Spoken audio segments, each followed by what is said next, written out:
Vous avez ce projet qui vous trotte dans la tête depuis des mois, voire des années. Ce livre que vous voulez écrire, cette reconversion que vous rêvez d'entamer, ce sport que vous souhaiterez pratiquer, mais vous ne passez jamais à l'action. Vous n'êtes pas seul. Aujourd'hui, je vais partager avec vous comment j'ai réussi à surmonter 2 années de procrastination pour finalement écrire mon premier livre et surtout comment vous pouvez appliquer la même méthode pour réaliser votre projet, quel qu'il soit. Ce n'est pas une question de motivation ou de volonté, c'est une question de stratégie face à votre cerveau. Et à la fin de cette vidéo, vous aurez un plan d'action concret pour enfin transformer votre rêve en réalité. Avant tout, il faut savoir que nos désirs ne correspondent pas toujours à nos croyances. Nos envies restent à la surface de l'esprit, tandis que nos croyances sont ancrées en profondeur. Ce sont bien sûr nos croyances qui nous dirigent et qui fixent nos limites. Si par exemple, vous avez envie d'évoluer dans votre carrière, mais que vous ne croyez pas en vous,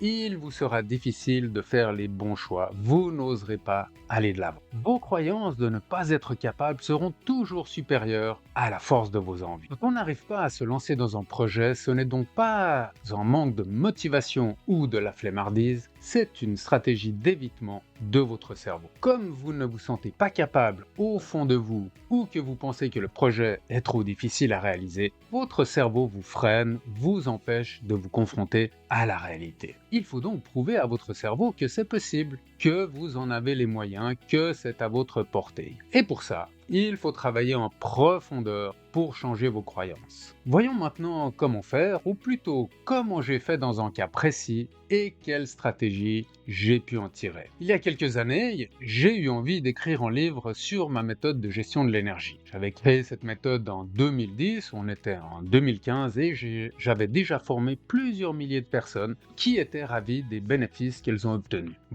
Je me suis dit que ça serait bien d'écrire un livre afin de diffuser plus largement ma méthode et permettre à un plus grand nombre de diminuer leur stress. J'ai fait un premier bilan de mes forces, j'ai une formation de journaliste de presse écrite et j'ai travaillé longtemps dans les relations publiques, donc a priori, je devrais savoir écrire. Un bon point pour moi. Ensuite, j'ai confiance dans mon contenu, j'ai pu le constater dans mes séminaires en entreprise, la satisfaction est toujours très élevée, un deuxième bon point. Et j'ai toujours rêvé d'écrire un livre, c'est la bonne occasion. Avec cette envie et mon analyse des forces, je me suis dit que ça allait être facile. Une année plus tard, j'avais toujours la même envie, mais je n'avais pas écrit une ligne. 2 ans plus tard, même constat, mon projet restait en désir. Je me suis rendu compte que j'aurais pu continuer comme ça pendant de longues années et à imaginer qu'un jour j'écrirais un livre. Là, je me suis dit que j'étais sous l'influence d'une stratégie d'évitement. Je me suis rendu compte qu'au fond de moi, je n'y croyais pas. J'ai donc regardé en moi en étant le plus sincère avec moi-même. Et ce qui est ressorti de cette introspection, c'est que je pensais qu'écrire, c'est pour les autres. Que tout le monde va voir que j'écris mal ou que je dis des sottises. Et enfin, de quel droit puis-je prétendre sonner à la porte d'un éditeur? Comme je doutais de mes compétences, j'avais peur de m'exposer au regard des autres. C'était ça le principal frein, la peur du jugement. J'ai donc identifié 3 croyances ou 3 limites à éliminer. 1. La peur du jugement d'autrui. 2. Le doute que je suis capable de le faire. Et 3. La souffrance que ça va occasionner, car c'est difficile d'écrire. Bien, pour contourner la peur du regard des autres, j'ai choisi de faire sortir cette influence de l'équation. Je ne voulais pas travailler pour renforcer mon ego, juste ne plus penser au jugement d'autrui. Pour contourner la peur du regard des autres, j'ai choisi de faire sortir cette influence de l'équation. Je ne voulais pas travailler pour renforcer mon ego, juste ne plus penser au jugement d'autrui. Pour y arriver, j'ai changé mon désir. Mon objectif n'était plus d'écrire un livre, mais de voir si je suis capable d'écrire un livre. Ce n'est pas du tout la même chose, ce n'est plus mon image face au public, mais juste un challenge avec moi-même. J'étais prêt à consacrer du temps pour confronter ma croyance, même si ça n'allait pas aboutir. L'enjeu, c'est de trouver de cette manière fortement diminuée. Si je constate que je ne suis pas capable, je ne serai peut-être pas fier de moi, mais c'est entre moi et moi. Après avoir changé mon objectif, je devais prouver à mon cerveau que ce livre peut exister. J'ai donc utilisé la technique de la visualisation projective qui consiste à se projeter dans le futur pour vivre en imagination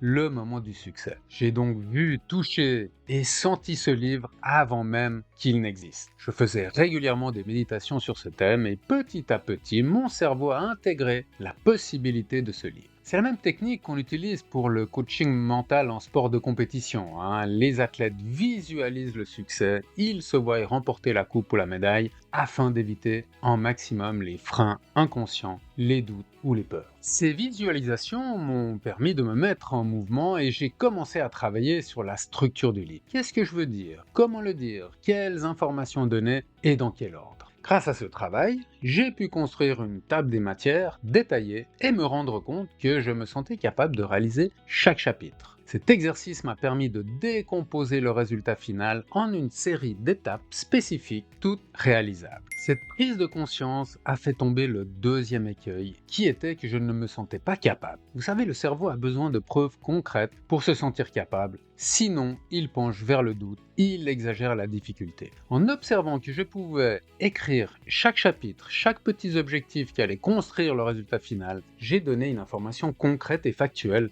à mon cerveau, ce qui m'a poussé à poursuivre le travail. Comme je sentais que j'étais prêt à me plonger dans mon objectif, il fallait lever le dernier doute, qui était que j'allais souffrir, que ça allait être difficile. Je devais donc associer une caractéristique positive à l'acte d'écrire en livre. Et le meilleur booster pour être en action, c'est le plaisir. Quand on a du plaisir, tout devient plus facile. Alors j'ai loué un chalet à la montagne, c'était pendant la saison d'hiver, et j'ai passé un maximum de temps là-haut avec mon ordinateur et tous mes documents. Le matin, je faisais du ski, l'après-midi, j'écrivais. C'était chaque jour un vrai plaisir d'être à la montagne, de faire du sport et de travailler sur mon livre. Et à la fin de l'hiver, il était terminé. Enfin, presque. Puisque j'étais satisfait de mon manuscrit, j'ai pu revenir à mon projet de départ et me confronter au regard des autres. J'ai donc soumis mon texte à 7 personnes en qui j'avais confiance, en leur demandant de répondre à une question: est-ce que ce livre mérite de faire partie du monde? J'ai reçu beaucoup de conseils, d'améliorations et de critiques constructives, mais le feedback global était que ça valait la peine d'aller plus loin. Bon, après, j'ai ensuite rédigé 5 ou 6 versions différentes, mais là, on est dans l'ordre du détail, le plus gros était fait. Donc voilà comment j'ai fait pour aboutir à ce projet d'écrire un livre, après plus de 2 ans de procrastination. Ce succès a eu des effets très bénéfiques sur mon mindset, et j'ai pu le constater pour la rédaction de mon deuxième livre, que j'ai mis seulement 1 mois à écrire. J'ai non seulement été plus rapide dans la réalisation, mais j'ai surtout gagné 2 ans, puisque je n'avais plus de frein. Bien, quelle stratégie pouvons-nous tirer de mon parcours pour réaliser vos propres projets? Voici les 5 étapes clés qui transformeront votre rêve en réalité. 1. Identifiez vos freins inconscients. Prenez un moment de véritable honnêteté avec vous-même. Quelles sont ces voix intérieures qui vous retiennent? Est-ce la peur du jugement, le doute sur vos capacités ou l'anticipation de la difficulté? Notez-les par écrit pour les confronter à la réalité. 2. Visualisez votre succès en détail. Ne vous contentez pas d'imaginer vaguement votre réussite, ressentez-la. Comment sera votre vie une fois votre objectif atteint? Que verront les autres de différent chez vous? Quelles émotions ressentirez-vous? Cette vision claire devient l'aimant qui tire votre cerveau vers l'action. 3. Décomposez votre montagne en petites collines. Transformez votre grand objectif intimidant en une série de petites victoires accessibles. Chaque étape doit être suffisamment simple pour que votre cerveau ne puisse pas la refuser. Ce n'est plus écrire un livre, mais rédiger l'introduction, puis définir le premier chapitre. En 4, commencez petit, mais commencez maintenant. Le premier pas est souvent le plus difficile, alors rendez-le ridiculement facile. 5 minutes, une page, un appel téléphonique. L'important n'est pas la taille de l'action, mais de créer un mouvement initial qui brise l'inertie de l'immobilisme. Et enfin 5, infusez du plaisir dans chaque étape. Trouvez votre chalet à la montagne personnel. Comment pouvez-vous rendre le processus lui-même agréable? Est-ce en travaillant dans un café que vous aimez? En vous récompensant après chaque étape? En collaborant avec quelqu'un qui vous inspire? Le plaisir est le carburant de l'action durable. Rappelez-vous, ce qui nous sépare de nos rêves n'est pas un océan d'incapacité, mais un simple voile de croyances limitantes. Chaque jour où vous confrontez ces croyances est un jour où vous devenez plus grand que vos peurs. Alors, quel premier pas allez-vous faire aujourd'hui, maintenant, pour que dans quelques mois, vous puissiez raconter votre propre histoire de transformation? Votre chef-d'œuvre n'attend que votre décision de commencer.